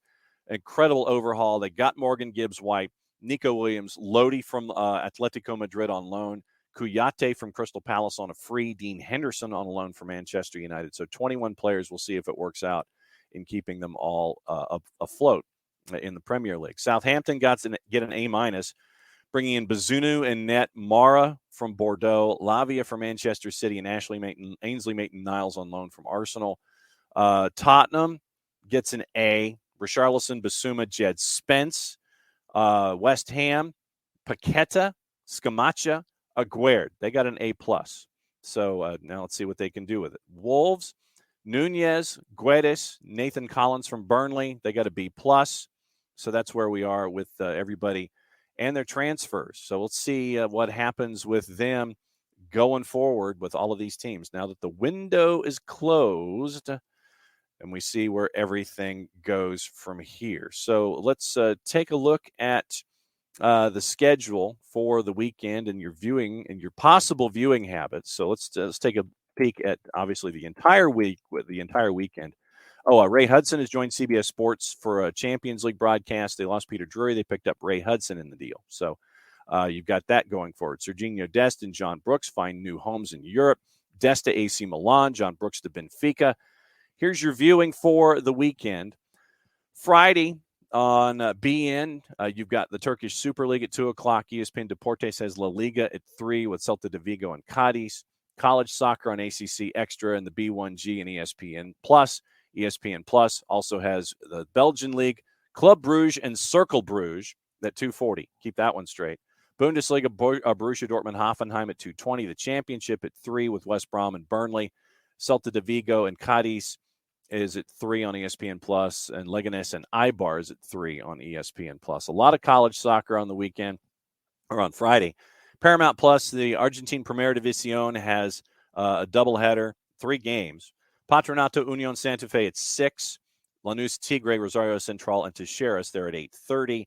Right now, coming up at 11 o'clock, another qualifier in the Women's World Cup, Estonia and France. VIX has Liga MX, Necaxa, and León at 8. Saturday, French Ligue 1, triple header on BN and CBS Sports Network, Celtic and Rangers. You got to get up early for that one. I know that Jarrett Smith will. 7:30, Celtic and Rangers on Saturday morning. They've got Serie A at 9 on CBS Sports Network. Fiorentina and Juve. International Women's Friendly, USA Nigeria is on Big Fox at 2. Premier League starts on USA Network with Everton, Liverpool, Brentford, and Leeds, 7:30 and 10 for your doubleheader. Then it moves to Big NBC for Aston Villa, Manchester City. BN Sports in Espanol has your French Liga action. Deportes has Mallorca Girona at 8 from La Liga Santander, Liga MX Monterrey and Mazatlan at 8p. Gold TV has Portuguese Primera Liga and the Ecuadorian League at 8 o'clock. 2 to NA MLS, Minnesota and FC Dallas at 3:30. Then Sábado Gigante, the triple header at 6, 8, and 10. Unimas also simulcasting the 2 to NA match. Universo has your triple header from the Premier League, Everton, Liverpool, Brentford, Leeds, Villa, Manchester City. And Univision has your MLS and Liga MX as well. And you have college soccer, ACC Extra, B1G Plus, and ESPN Plus. You also have the Bundesliga, Bundesliga B, Eredivisie, the Championship, Liga Santander, Smart Bank, Liga MX, MLS, all the college, USL Championship, and League One. That's all on ESPN Plus on Saturday. Paramount Plus, Argentine Primera División, the Brasileiro, and Serie A. Peacock has all 5 matches at 10 o'clock on your Saturday accessed for you for your subscription. Sunday, ACC Network has women's soccer, UCLA and North Carolina. Ligue 1 has a quadruple header on BN. Remember, Portland and Atlanta, 5:30, 5:55 kick. SEC has college women. USA has your double header on Sunday, Brighton, Leicester, Manchester United, Arsenal. Fox Deportes has the Guatemalan League before they broadcast Portland and Atlanta United. Gold TV, Uruguay and Peru. 2 to NA has LA Galaxy and Kansas City. Telemundo has your doubleheader in the Premier League. Unimas has Galaxy, Kansas City as well. College soccer, ACC Extra in the B1G, ESPN Plus. Belgium, Sweden, Germany, the Eredivisie, the Championship, La Liga Santander, MLS, college men and women, all up and down the line. Loudoun, Pittsburgh USL Championship. Paramount Plus, Argentina, Brazil, Italy, the NWSL at 5 on Sunday with Gotham and North Carolina. SEC Plus and VIX Plus have college women and Liga MX with Toluca and Chivas. So that is your weekend viewing habits. Let's get into the juice boxes here before we get into your comments and we wrap up another week here at SDH. What's going on today, you ask? Here's what's going on with juice boxes. We went into the juice boxes with Major League Soccer, so we'll kind of work our way into the Premier League numbers as we work our way through the schedule. Since we've kind of gone through everything, I'm just going to skip till about 2 o'clock in the afternoon and see how things go. There's your activity there with friendlies and such. FA Cup is going on today, but it is the very, very lower divisions of the FA Cup that is going on at 2:45. So you are definitely a hearty soul if you find it and you can watch it. Premier League action on Saturday. Your numbers, no real surprise. Liverpool a big favorite against Everton. Brentford at home at G-Tech is a favorite against Leeds at a plus 118. Leeds is a plus 234. Chelsea a minus 182 with West Ham visiting. Newcastle a plus 106 with Crystal Palace visiting. Nottingham Forest a plus 102. Definitely 3 points can be had there. Bournemouth at a plus 290. Tottenham minus 200 with Fulham coming to town. Wolves at a plus $1.25 with Southampton coming to town. Villa, big underdog with Manchester City coming at a minus 294. And on Sunday, your 2 matches, Brighton a minus 116 with Leicester coming to town. Sorry, Jason Nix. And Manchester United and Arsenal, they've got that one dead even, both within the margin of error at a plus 165 to 170. Your draw, is a plus 256. All right, so let's get into your comments from this morning, and we'll start at the top of the order, and we'll work our way through. So I apologize ahead of time for anything that might have been addressed and is redundant. Let's see. Jason Nix about his beloved Lester, who he gave an F-. I don't know. Could you give him a G or an H, something like that? I'm no Brendan Rodgers stan by any means, but I don't think you can put all of this on him. The team has done nothing to strengthen this team, and it's only been outgoings this offseason. It seems, with that said, if this continues, he won't be there in October. Yeah, and I mean, everybody has made a point, whether it was an outgoing or whatever, just to be sure to thank Top for his patience and his investing. But, last year, Nix, when we were discussing Lester, where they were having to take loans out against future TV payments to try to make ends meet and to try to help pay the bills, that's not a good sign. And obviously you're coming out of a pandemic. I understand that. But, as you work your way forward, then you're taking out these loans. And I think I think it was the 6th time that they had done something like that. And so that doesn't look well for how things are right now with the franchise. And so, I understand why Brendan Rodgers was only given 1/3 of the transfer fee to work players and try to have some incoming. Fofana went out for 70. You can only use 23. You use 15 of that for Wolf Pice, and so for Fice, and I understand that. So you had $8 million left over. Hopefully that helps your bottom line. It has been a rough start for Lester, and we've gone over that a lot on here on Prim and Proper and here at SDH. Soccer for Good OG, happy long holiday weekend. We will have a show on Monday. It might be power hour-ish. I don't quite know yet, but I know that we'll be back at it at 9:05 on Monday because we got games to talk about. So we'll be back here, and we'll be back here to talk about the match in Portland. And Five Stripe Fire have kind of slipped back after a good start. Yeah, they have come back down to earth, and I think that when you have Shaqiri, and then you're trying to find folks to help out around him. I think that if you figured out, you cut the supply lines to Shaqiri, and you can work it around and work it around the defense and get it past a young keeper in Slanina, then you're going to beat Chicago. And right now, with the way things are, and we've gone over the playoff picture, but I want to go over it again one more time, as we did with Jarrett when he was here in hour number 1 in the East. Right now, Chicago has not won in their last 4. They only have 1 point in their last 4 games. And so they're back at 31 points with 6 matches to play. Working their way up, they're at 31. They're in 13th. Charlotte's in 12th. They're at 32. They've lost 4 of 5, but they've only drawn 2 this year. Atlanta United, 3 points out of a playoff spot and 28 matches played. And they've got to get a result because that window is closing. With 6 matches to go, you probably need to win 4 of them to be safely into the playoffs. But you're right now only 3 points out of a playoff spot. Focus on yourself. Work your way up the ladder. Don't worry about everybody else. Just take care of your business. Toronto's at 34, and they've played 29 matches, so they only have 5 matches left on the board. Revs at 28. And I know that Shooter, when he has drifted in the last couple of days, he has not been happy with the Revs. They have only 2 points in their last 4 games. They're at 35 points.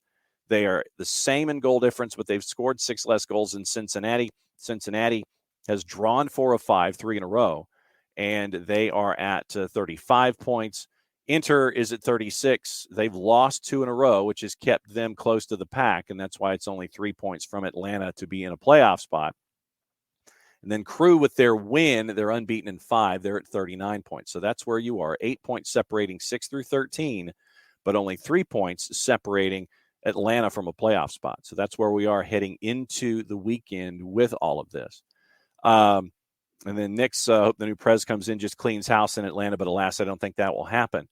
And I see your hashtags after that, Nick's. But when you clean house, and this is why I like to ask these questions.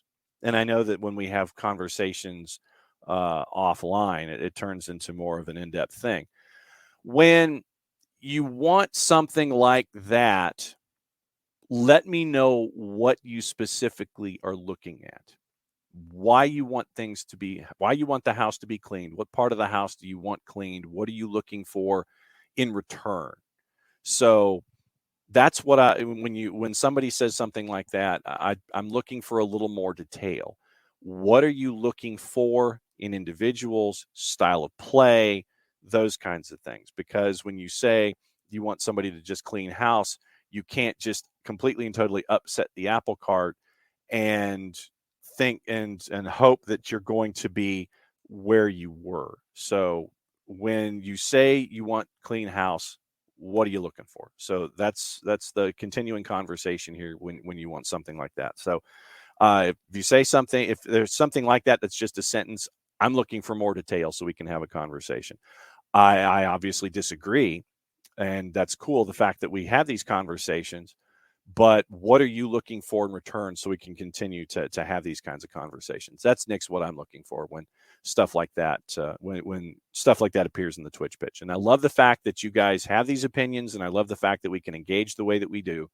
But I'm looking for more detail, and I'm not saying that just because my answer is short. I want to have a longer conversation about it, so I want to know what you're looking at philosophically. So when we continue to have this conversation. You don't think that Carlos has brought in the right players? Don't think Pineda's done enough to show that he's the guy for this team? Colonel wants to mop the floor. You understand players' contracts are harder to work around. Shiva wants more players like Gutman and Lennon. But at least 25 or to 40% of the team needs to try to be moved on. And so, okay, all right. So now that you've laid out those kinds of details, I would posit for Gonzalo Pineda that you're trying to work around all of the all of the injuries that you've had. I mean, you're talking 20 injuries to a 37-player roster, and you're trying to come up with combinations on a game-by-game basis when you lose players to injuries and these kinds of things. Like I said, you didn't have your DPs playing their first game together until July. You didn't have your 3 DPs together until July. So when you lose the spine of your team out of the blocks, Brad, Ozzie, Miles, you lose that, you're trying to figure out once again how things are going to fit. Santi Sosa was not at full song. And then you're trying to, you lose Andrew Gutman, you lose Luis Araujo with the hamstring. He scores a goal and he injures his hamstring. And I mean, if you ask anyone around the league, and if you ask anyone around the league about what has happened to Atlanta United, they're probably just as shocked that they haven't seen anything like what has happened to Atlanta United this year anywhere. And I would ask all of you, where have you seen anything like this with a team, with Atlanta United? So I would disagree definitely with you about Gonzalo Pineda. And I think that giving him a second full window to bring in the players that he is looking for to build what he wants to build. I think that kind of patience should be there.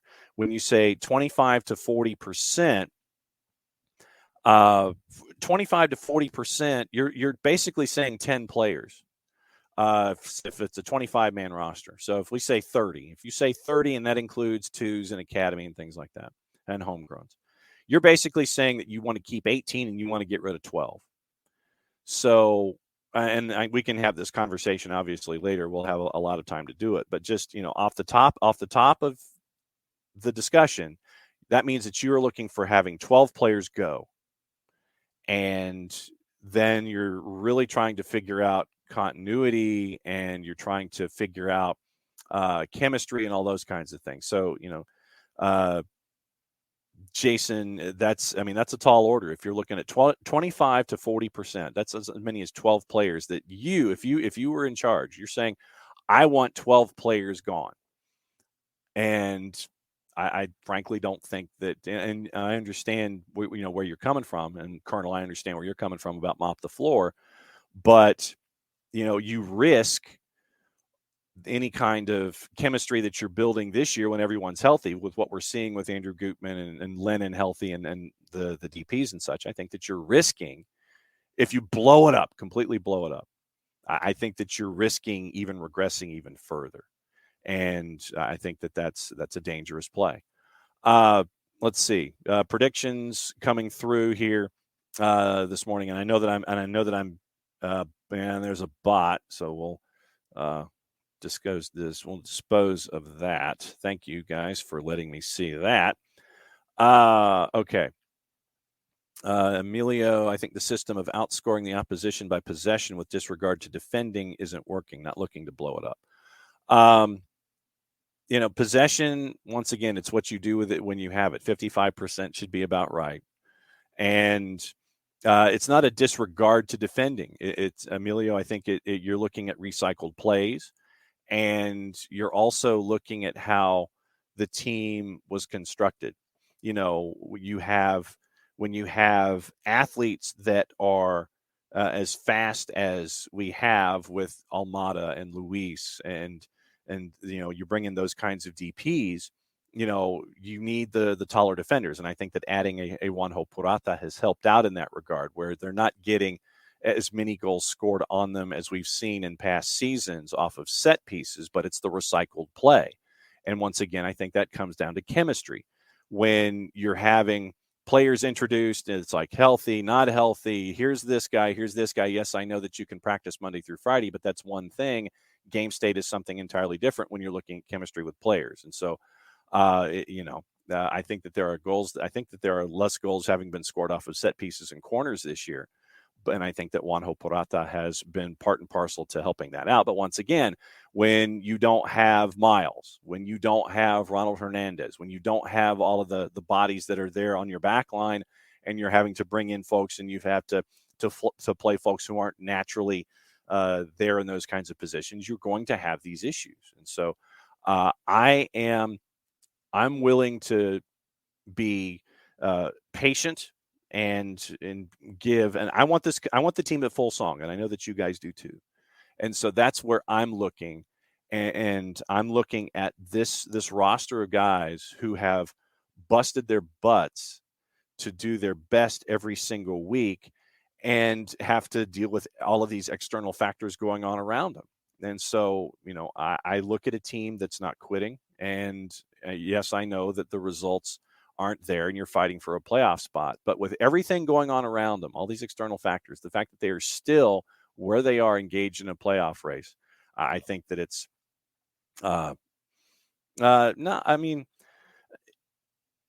let's see, Emilio, it's okay to disagree with this, but just to say it how it is not a good answer is not directed to you. Okay. Yeah, no, I don't take any of this stuff personally, Emilio, at all. The DPs have had enough time together, don't you think? Shiva says Shiva's asking that. I'd like to think so, but once again, you're looking at health, and you're looking at matchups, and you're looking at all these different kinds of things. I like what I've seen over the last handful of games. And, when you look at July to now, you're looking at what, 8 games, maybe 9 out of a 28-game schedule. I would have liked to have seen these 8 at the beginning. I know, because that would have meant that everybody's healthy. I think that, and the DPs are only a part of the discussion. You can add what we've seen from Andrew Gutman and Brooks Lennon as a part of the discussion as well. And so I think that when you have, it's all of the pieces. Yes, the DPs are there up front to help you charge through, but I think that it's also the guys like Brooks Lennon and Andrew Gutman, Shiva, that are there as to help the process move itself forward. I know I'm going to be kind of blending with predictions and all this kind of stuff, so bear with me here. 5-stripe dog, Cincy wins. Open Cup hero with a brace. Nashville to win, to keep pushing for home playoff spots. Bam thinks DC is going to win. And Knicks, Jarrett got to talk about that in hour number 1. We talked about Chicharito. There's one Australian media outlet it was when a mate doesn't want to buy his shout. Yeah, that was wild. Bam about LAFC. He'll be angry if the front three isn't Opoku, Chicho, and Vela. My heart tells me that it's not going to be that way.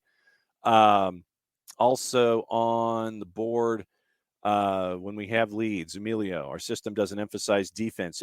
I think that it doesn't emphasize defense, So we give up a goal usually within 5 minutes. I don't think that it's the system emphasizes defense, but I think that it's a part of it. I don't think that emphasis, like I said, Emilio, I'm going back to what you were saying at 9:25, so I apologize. System is opposite a regular team that scores first and then concentrates on defense, but I think that is it. I think that when you have a team that scores, that next 5 minutes mentally is what you're looking for. You want to make sure that they don't get that quick equalizer. And so sometimes that does in fact happen. And so that's just being locked in for a full 90 minutes. That's probably the best way that I can describe it.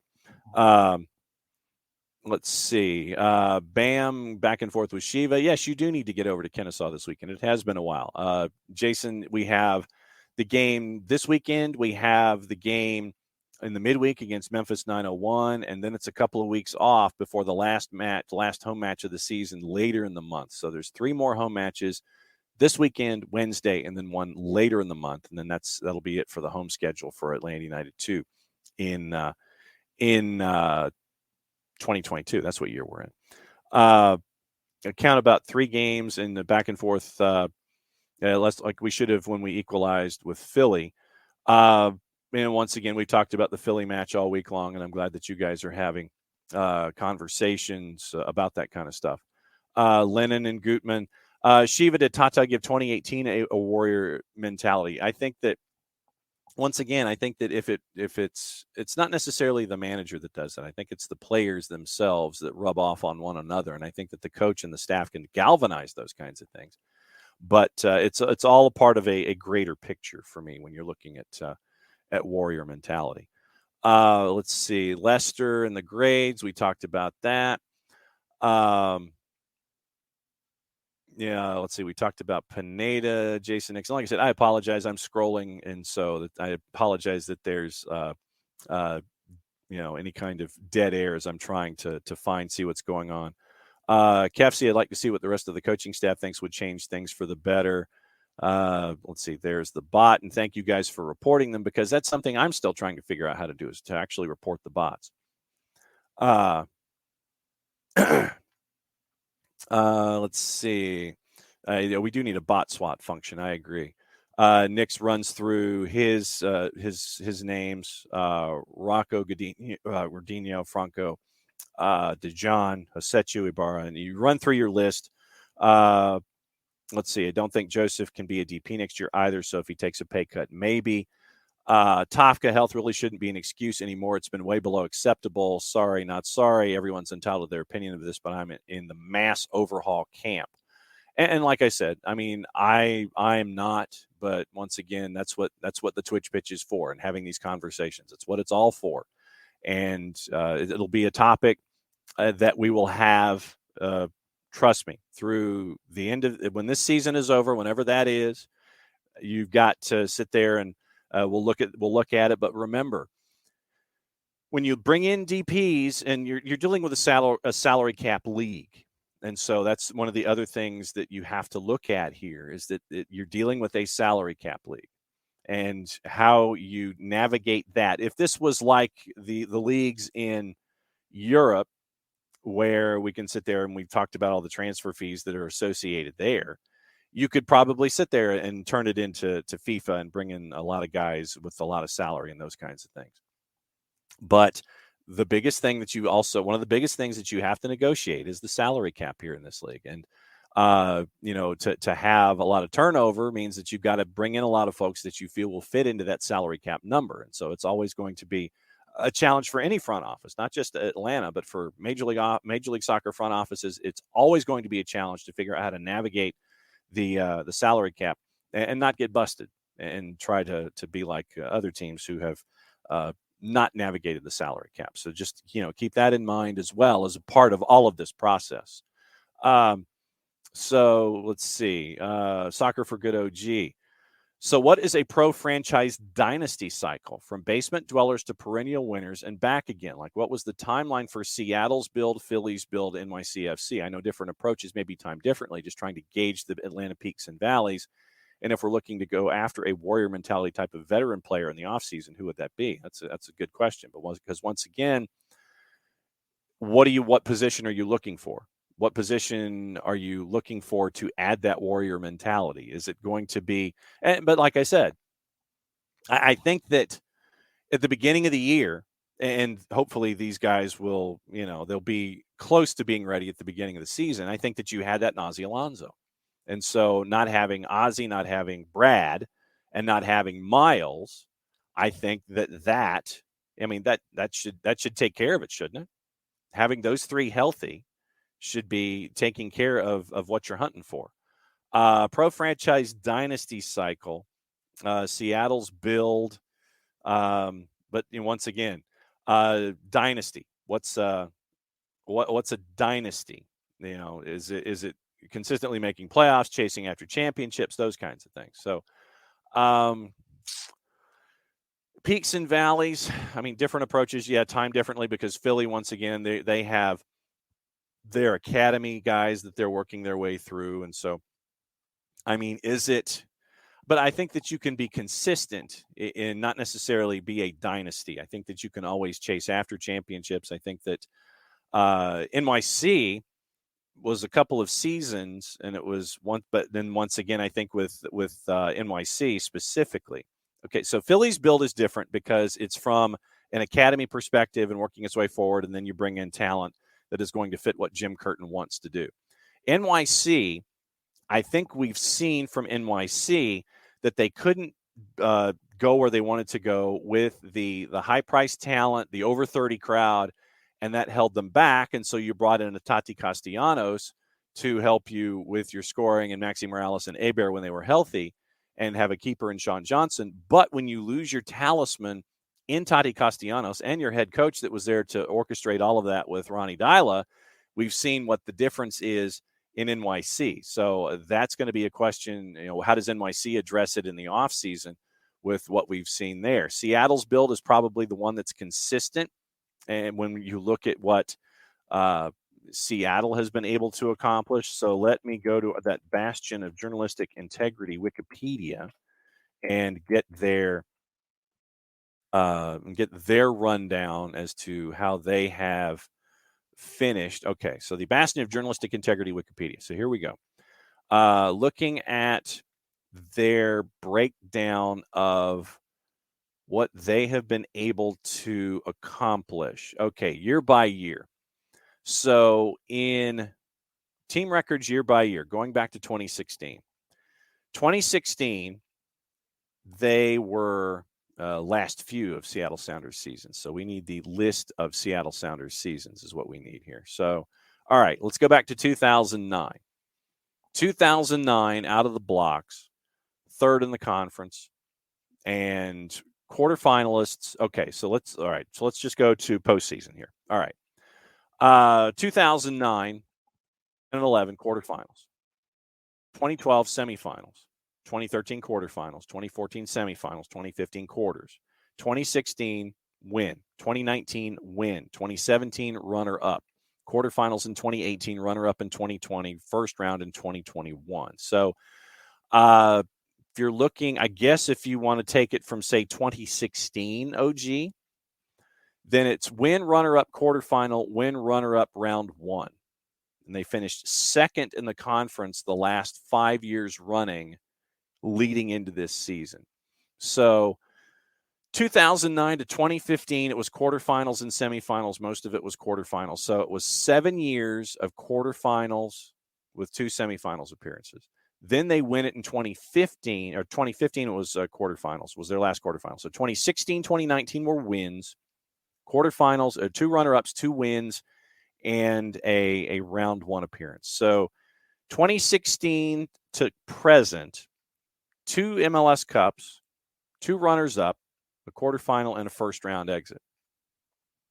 So that's what you're looking at for the sustenance of what we've seen out of Seattle, and that's probably going to come crashing to the ground this year.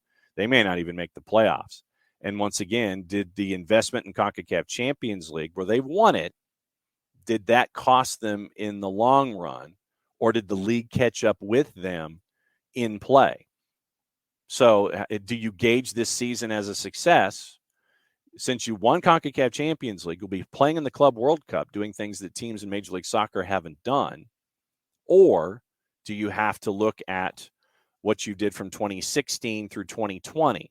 So that's a 5-year run, 2 wins, 2 runners-up, and a quarterfinal. So that's where we're looking at things. Is 2022 a success? I think that's the larger question for Seattle fans, and obviously we'll keep talking to Nico about that as well. Not sure if you can rely on the Goose Ozzie Miles trio like a 3-legged stool. You take away a leg and the stool falls, take away 3 legs, and you have the 2022 season. True. So, yeah, and I mean, I think that you're looking at them, but you're going to give them the opportunity to come back and perform. And I think that you're obviously looking at the folks that have been with you, the very young folks that have been with you this year. Santi Sosa getting fully healthy to be your 6.